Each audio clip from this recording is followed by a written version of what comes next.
Hi guys, welcome back to another video.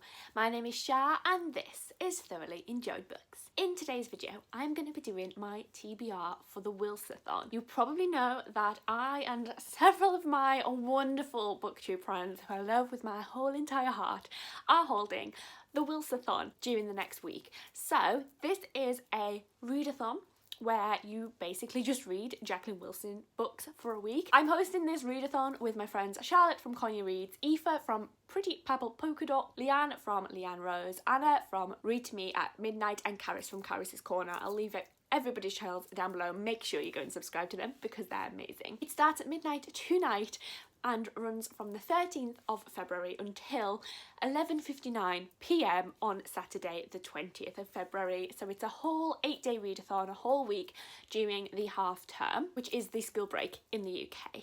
And we have a bingo chart.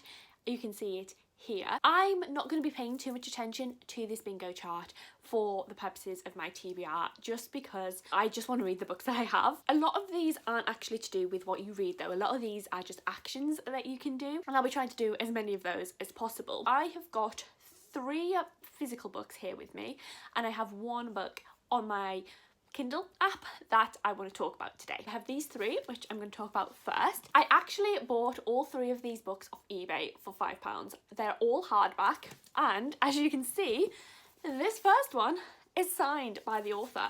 It is a signed Jacqueline Wilson book.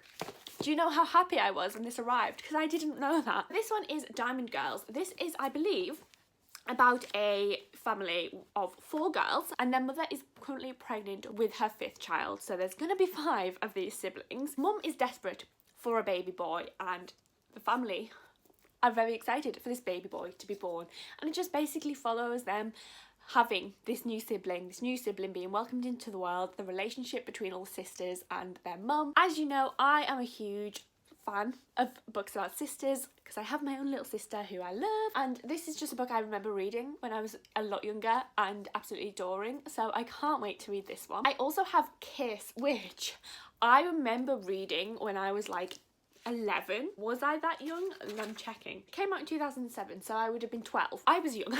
This is the first book that I ever read that had queer representation in it. Can't talk about that because it's kind of a spoiler, but this basically follows a young girl who has been in love with her best friend. Oh, she's called Sylvie! This will be the 2nd book that I've read this month about a girl called Sylvie. This is about Sylvie, who's been in love with her best friend Carl since she met him, basically, and it is just following her relationship, coming to terms with that crush and the fact that he maybe doesn't reciprocate it. I just love this book. I remember reading it in the car. I remember being so shocked at the queer representation, and I'm very excited to read it again. And then the last book I have is Love Lessons. It's very shiny. This is one I'm really excited to read because the girls and I have been talking about this and how problematic this was. This is about a girl who enters a relationship with her teacher, and I believe, from my memory, and this is what me and the girls have been discussing, she is blamed a lot for this, and I think she has to leave school because of this relationship rather than him being fairly punished. Problems, a lot of problems, but I'm very much looking forward to reading this one again. At the time, I remember it being scandalous, and I just want to see how scandalous it really is, and I want to see if she is treated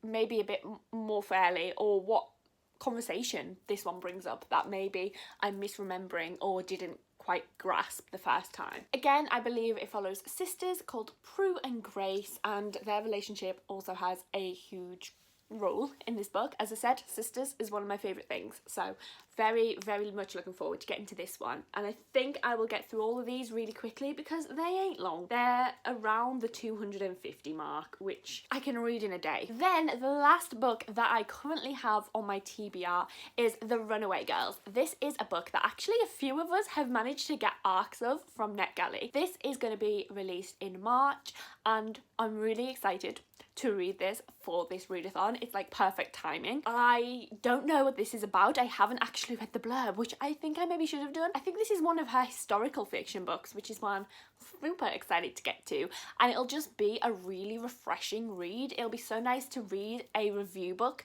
that is just going to be nice and easy to get through. It ties in with the Wilsathon. It means that my reviews are just going to be really interesting, I think, because the context of this readathon and reading these books is just going to be so exciting. And like I said, I'm reading with some of my best bookish friends, and it's just going to be so nice to kind of reminisce together and share our thoughts and maybe talk about how different things are now that we're reading them back. I also did intend to reread The Illustrated Mum, which is one of my favourite books by her. It is about a mum called Marigold who has bipolar and her daughters Dolphin and Star and how they all cope with that. Unfortunately, I have been frozen out of my library app. I cannot download any ebooks or audiobooks, which is really annoying. I've asked for it to be reviewed. I don't know whether I have to go into the library or whatever, but like I'm not in Leicester at the minute, so. But as well as this, as you saw on the bingo chart, one of the challenges is to watch a film adaptation, and we have timed this perfectly because My Mum, Tracy Beaker is being released today. It might be a day early for the readathon, but it was perfect timing for this readathon. So we're going to watch this. I think all of us who are hosting this are going to watch and discuss it, and I highly recommend that you guys go and watch it as well. I have seen a few other adaptations that I want to watch as well, so I'm gonna dive into those. I am gonna go food shopping with my sister and get some snacks. I'm also really tempted to get the Jacqueline Wilson magazine that Charlotte shared. So basically this is just the most fun readathon that I've ever participated in. I'm really excited to just read childhood favourites again, and a couple of childhood favourite authors that I've never read before. We do have a Twitter page, which I will leave a link to down below as well. It's just Wilsathon, and we will be doing reading sprints on there, I think, and we're obviously like retweeting everyone's involvement, and we'll be having discussions about the My Mum, Tracy Beaker adaptation. We are planning on doing a live show at some point, but we just haven't sorted out exactly when that is going to be because life is crazy as always. But it's so much fun. I can't wait to do it, and I hope that you all join in and enjoy it as well. Do let me know if you're partaking in the readathon. Leave me a comment down below. Tell me which books you plan on reading. All of my videos this week are actually going to be Jacqueline Wilson related. So if you're not here for that content, I'm not sorry because this is so much fun. I'll leave links down below to my Twitter and my Storygraph and my website and all that good stuff. Come out and follow me on there. Talk to me about books, and I can't wait to see you in another video very, very soon. Take care now. Bye.